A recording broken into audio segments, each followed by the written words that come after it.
अला पंजाब के विजन के मुताबिक शहरियों को बर वक्त इंसाफ की फरहमी का अमल जारी है। अगर आप अपने मुकदमे की तफ्तीश से मुतमिन नहीं तो तब्दीली तफ्तीश के लिए SSP इन्वेस्टिगेशन ऑफिस इनके लिए हाजिर है। मजीद जानिए SSP investigation Lahore doctor Anosh Masood Chaudhry की जुबानी। बिस्मिल्लाहिर्रहमानिर्रहीम।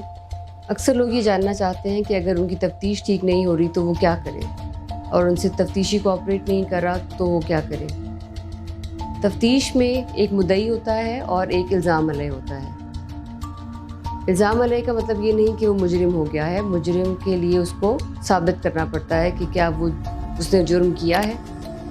मुद्दई के लिए भी और इल्ज़ाम अलय के लिए भी ये सहूलत मैसर है कि अगर उनको ये लगे कि उनकी तफ्तीश ठीक नहीं हो रही तो वो चेंज ऑफ इन्वेस्टिगेशन के लिए दरख्वास्त दे सकते हैं।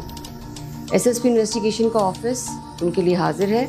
वो आएँ और अपनी तफ्तीश चेंज की एप्लीकेशन यहाँ सबमिट कराएंगे और एक प्रोसीजर के तहत उनका केस डिस्कस होगा बोर्ड में, और अगर उनकी तफ्तीश ठीक नहीं हो रही तो उनकी तफ्तीश को चेंज कर दिया जाएगा और किसी आला अफसर को जो जिम्मेदारी से इस तफ्तीश को पूरा करेगा उसके हवाले कर दी